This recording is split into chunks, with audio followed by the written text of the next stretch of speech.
je me suis mariée. Coucou tout le monde, bienvenue dans cette nouvelle vidéo, j'espère que vous allez bien. Moi ça va super, je suis très contente de vous retrouver aujourd'hui. Je vous retrouve avec cette nouvelle vidéo pour discuter un petit peu avec vous, puisque comme vous avez pu le voir au début de la vidéo, effectivement, je suis mariée. Donc dans cette vidéo, je vais revenir un petit peu avec vous pour vous expliquer comment ça s'est passé, tout ce qui a été un petit peu autour de ce mariage et un petit peu vous raconter le déroulement. Et puis voilà, j'espère que la vidéo va vous plaire. N'oubliez pas de vous abonner si ça n'est toujours pas fait en cliquant sur le petit bouton s'abonner qui est juste en dessous de la vidéo, à me laisser un petit pouce bleu si ça vous a plu et me mettre un petit commentaire si vous le souhaitez pour qu'on puisse discuter ensemble en dessous de la vidéo. Allez, c'est parti. Alors pour commencer, je me suis enfin mariée du coup avec mon compagnon, mon mari, je sais pas trop comment le dire, ça va être trop bizarre. Le 10 juillet 2021, donc c'était il y a 15 jours au moment où je tourne cette vidéo, puisqu'on est samedi. Je sais pas trop comment cette vidéo va être déroulée, en fait je parle simplement à cœur ouvert, puisque je pense que ça se voit, mais je suis tellement heureuse et puisque je l'ai attendu ce mariage, puisque normalement nous devions nous marier le 4 juillet 2021, donc c'était l'année dernière, mais avec les conditions sanitaires etc, et l'année dernière c'était vraiment très présent. Le mariage a dû être annulé, donc pour vous dire que l'année dernière je l'avais vraiment mal et que j'étais pas bien du tout, puisque c'est quelque chose que voilà j'avais en tête et que voilà, on s'est toujours dit qu'on allait se marier, que j'étais fiancée, donc voilà quoi. Alors pour commencer, pour ceux qui ne me connaissent pas, j'ai 22 ans. Donc je sais que pour voilà, c'est pas très courant qu'on se marie assez tôt comme ça, surtout que voilà, moi tout mon entourage, tous les amis, tous les gens que je connaisse, que je connais plutôt, ça ne se dit pas connaissent, que je connais ne sont pas dans cette optique là. Je suis vraiment la première de mon entourage et de ceux que j'ai connus etc qui se soient mariés. Pourquoi avoir voulu dire oui à 22 ans, et encore l'année dernière j'aurais dû avoir 21 ans parce que c'était un projet que j'avais avec mon copain. Forcément depuis toute petite j'ai toujours voulu me marier jeune. Enfin j'ai toujours voulu, après il fallait rencontrer la bonne personne aussi, hein, je me mettais pas la pression, mais dans mon idéal forcément j'aurais aimé pouvoir me marier de bonne heure. Il y en a qui pourront dire que c'est incertain, que c'est un peu précipité, que c'est trop tôt, ou après il y en a qui me diront que voilà, c'est moi qui décide et c'est mon choix. À savoir que quand je me suis fiancée j'avais tout juste 19 ans, j'avais 19 ans. Et c'est sûr que quand je l'ai annoncé à ma famille, il y a certaines personnes qui ont un petit peu tiqué en se demandant voilà si c'était pas une bêtise de se marier à cet âge-là, si c'était pas non plus un peu inconscient. Après il faut savoir qu'avec Tanguy on est ensemble depuis presque 6 ans. Donc je l'ai rencontré, j'avais à peine 16 ans. Et lui il en avait bientôt 19, donc on a 2 ans et demi d'écart. Après chacun fait comme il veut, chacun a sa vie et on n'a pas tous le même déroulement et le même chemin de vie. Donc nous ça a été notre choix. Dès qu'on s'est rencontrés, voilà, on a toujours su qu'on voulait avoir les mêmes projets, les mêmes envies, la même destinée, la même route. Donc à partir de ce moment-là, quand on est d'accord dans le couple, ça ne peut aller que très bien. Et donc ensuite venu le moment des préparatifs, donc ça a mis au total 2 ans avant que je me marie, puisque comme je vous l'ai dit au début de la vidéo, je devais me marier l'année dernière. Donc on avait tout déjà bien préparé etc, on était très à l'avance. Et puis au final au mois d'avril, on a su que c'était annulé, donc les préparatifs étaient déjà bien avancés, bien entamés. Mais il a fallu fermer le rideau et attendre 1 an. Je vous assure que j'ai eu très peur, puisque jusqu'à peut-être 3 mois avant, même 2 mois je dirais, c'était encore vachement incertain. On ne savait pas du tout si on allait pouvoir enfin se marier ou pas. On est passé par toutes les émotions possibles et inimaginables. Surtout en ce qui concerne les préparatifs, puisque 1 mois avant mon mariage, j'ai cru ne pas avoir la salle des fêtes.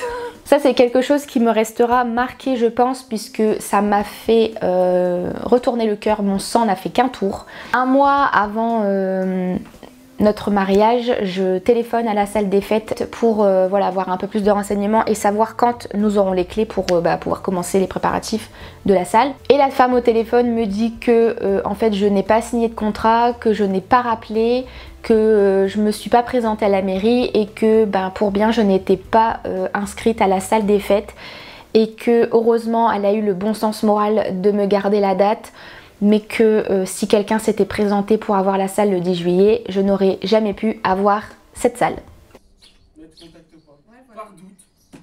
Ça, je sais pas, tu te dis, oh, j'ai une réservation. En plus, j'avais donné mon numéro de téléphone. Hein. J'ai une réservation, je vais peut-être relancer pour savoir quoi. Enfin, je sais pas. Non, elle attend. Non. On verra. Heureusement qu'elle l'a pas donné à quelqu'un d'autre, la salle. Hein. Imagine si on n'avait plus la salle, à un mois du mariage. Légalement, tu peux rien dire. On serait mal. J'étais dans un état de stress incroyable, je savais plus du tout si c'était faisable ou possible, du coup tout s'est très vite enchaîné. Puisque pour vous raconter un petit peu l'anecdote, quand je devais me marier le 4 juillet, donc c'était dans la même salle, quand nous avons décidé donc du coup de reporter à l'année prochaine, moi j'ai tout de suite appelé la salle des fêtes pour lui décaler la date au 10 juillet. Donc ça s'est fait verbalement au téléphone. Mais il est vrai que je n'ai pas re-signé de contrat. Pourquoi? Parce qu'elle ne me l'a pas dit. Elle ne m'a jamais prévenue ni même téléphoné au courant de l'année pour me dire voilà, il faut que vous veniez signer un contrat pour qu'on fixe bien la date et que personne ne vous passe dessus pour avoir la salle. Et moi je n'étais pas au courant puisque cette dame ne m'a rien dit. Donc un mois avant, je téléphone pour savoir quand j'aurai les clés. Et au final j'ai failli ne pas avoir la salle quoi. Donc ça a été quelque chose qui m'a stressée pendant des jours et des jours puisque voilà quand même à J-30 on sait pas des trucs qu'on est censé penser en fait. C'est donc le vendredi 9 juillet que nous avons eu les clés de la salle. Donc on a dû faire l'inventaire avec la personne etc. Puis on s'est mis à préparer cette salle pour le lendemain. C'était très stressant pour vous dire un peu mon ressenti, j'étais extrêmement stressée pour ce mariage. Pourquoi? Parce que c'est quand même une grande décision, hein, c'est pas prendre à la légère. Maintenant je suis mariée donc c'est quelque chose quand même qui est assez stressant on va dire, qui n'a pas stressé la veille de son mariage. Mais aussi parce que comme vous le savez j'ai des problèmes anxieux, je fais beaucoup de crises d'angoisse. Et donc j'étais sous traitement parce que c'était beaucoup trop d'émotions pour moi, beaucoup trop de pression. Très beau un mariage, c'est très féerique, mais quand même on a tellement envie que tout soit parfait et c'est tellement de pression, tellement d'organisation pour un seul jour que pour moi c'était trop en fait. Donc j'ai dû prendre un traitement 3 semaines avant pour pouvoir essayer de me détendre et de me calmer. Donc le thème de ce mariage, il n'y avait pas vraiment de thème, mais pour vous expliquer un peu, donc les couleurs c'était du blanc et de l'argenté. Je n'ai pas imposé de dress code aux gens puisque je voulais absolument que les gens se sentent bien dans leur tenue et je me voyais pas obliger quelqu'un à porter quelque chose qu'il voulait pas forcément porter. Donc bon, je me suis dit après si c'est des soirées déguisées etc forcément, mais voilà, pour mon mariage je voulais absolument que tout le monde soit bien dans ses baskets. Mais par contre pour les tables, alors il y a deux teams, hein, il y a deux personnes qui vont peut-être prendre ça différemment, je vais quand même vous l'expliquer. J'ai décidé d'instaurer un thème Disney à mon mariage.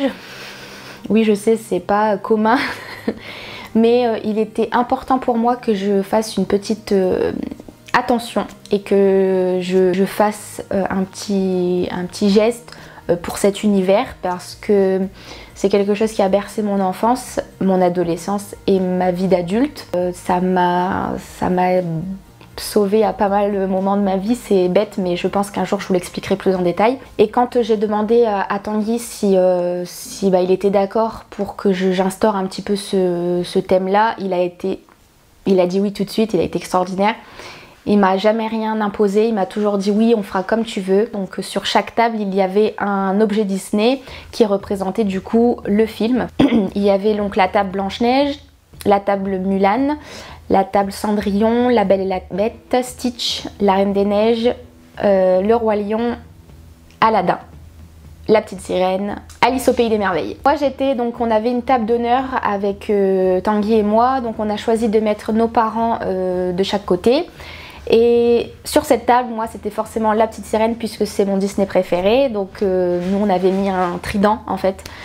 Ensuite on a décidé de créer un petit tableau avec du coup la phrase fétiche du Disney, et en dessous les noms des gens pour qu'ils puissent retrouver leur table, mais c'était un peu sous forme d'énigmes. Par exemple, voilà, moi je connais tous les Disney, donc pour moi c'était facile, mais pour ceux qui ne sont pas forcément adeptes de cet univers, c'était plus compliqué.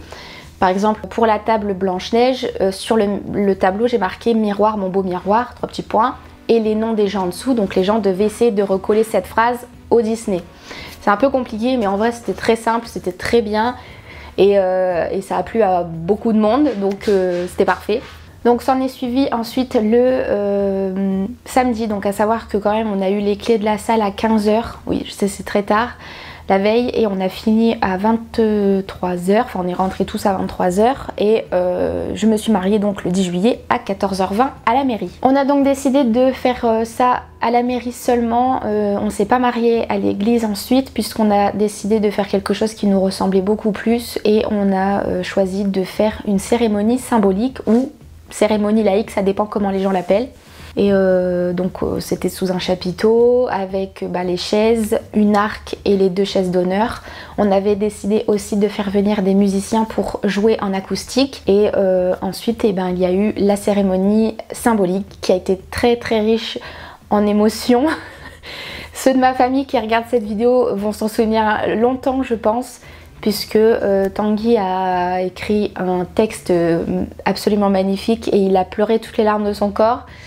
Moi j'ai essayé de contrebalancer en faisant un texte basé un peu sur l'humour, mais c'était très très émouvant. À la fin j'ai eu beaucoup de mal à retenir mes larmes, surtout en étant hyper sensible comme ça. Croyez-moi que j'ai dû charbonner à l'intérieur de moi. Ma jambe en dessous de ma robe elle tremblait mais de ouf. Mes parents ont fait un discours aussi, donc c'était les premiers à passer. Ensuite il y a eu ma soeur et mes 2 témoins du coup, ma soeur et ma cousine. Et ensuite en 3e il y a eu ma meilleure amie Clémentine qui a fait un très joli discours, très beau discours, très touchant. Et ensuite il y a eu Tanguy et moi. Et ensuite entre chaque discours en fait il y avait une chanson jouée par les musiciens que nous avons choisie, qui a été jouée au piano et à la guitare. C'était très très très très beau, c'était très émouvant, très touchant.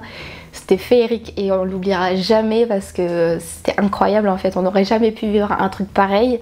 En faisant une cérémonie symbolique, on savait que les gens qui étaient invités à notre mariage n'avaient jamais vu ça, et donc du coup on était les premiers à faire ce genre de mariage, et on a eu que des retours positifs. Les gens étaient très très contents, très heureux d'avoir pu assister à une cérémonie laïque, donc c'était très beau. On a décidé aussi de faire la remise des alliances sous ce chapiteau pendant cette cérémonie. Non, ça s'est très très bien passé, et ensuite il y a eu la fête et ça s'est terminé à 4 h du matin. Donc voilà, ce qui est plutôt raisonnable.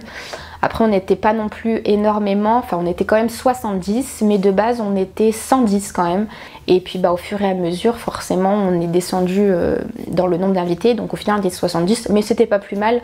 Franchement c'était très bien, on était avec des gens qu'on appréciait tous, donc aucun malentendu, ça s'est très très bien passé. Pour ma robe de mariée, c'est pareil, je n'ai pas pris une robe très princesse, très balconnée, tout ça, non. Savoir qu'au départ c'était mon idéal de robe, ça n'allait pas du tout sur moi, parce que quand on a fait les essayages avec ma mère et ma soeur, j'en ai essayé 8 au total avant de choisir la bonne robe. Et en essayant des robes balconnées un peu, en fait ça faisait déguisement sur moi, ça ne m'allait pas du tout. J'étais hideuse dedans, donc bon finalement comme quoi on peut avoir un idéal de robe et puis en l'essayant on se rend compte que non, ça ne va pas du tout. Donc moi j'ai choisi une robe très très longue avec une petite traîne et des boutons derrière dans le dos très beau. Je vais vous mettre des photos à l'écran de toute façon, donc un peu style bohème tout ça. J'avais aussi un chignon haut bouclé et puis un petit maquillage simple dans les tons marronnés. Tanguy était en bleu marine, bleu foncé bleu marine très foncé, avec des chaussures marron et un nœud papillon et une petite boutonnière. Alors après notre mariage avec Tanguy, on a décidé de partir quelques jours à Paris. Alors pourquoi à Paris et pas faire un voyage à l'étranger ou je ne sais quoi? Il faut savoir que c'était pas du tout notre premier choix, puisque de base nous devions faire une croisière dans la Méditerranée. Donc c'était prévu, c'était payé, tout était voilà. Mais avec les conditions sanitaires, forcément ça a été annulé, donc bon tant pis. Il a fallu trouver une deuxième idée et notre premier voyage que nous avons fait tous les deux, c'était à Londres. Donc Tanguy m'avait payé un voyage tous les deux à faire le jour de mes 18 ans. Et du coup donc on s'était dit que voilà, pour marquer le coup, et puis comme on avait adoré Londres, on allait faire du coup une semaine à Londres, 2 jours à Disneyland Paris et après rentrer à la maison. Mais malheureusement au moment de faire toutes les préparatifs, tout ça, Disney n'était pas réouvert et on savait pas du tout quand est-ce que ça serait possible. Et il fallait en même temps qu'on prévoie pour Londres, donc faire les deux à la fois c'était impossible, donc malheureusement on n'a pas pu faire ça.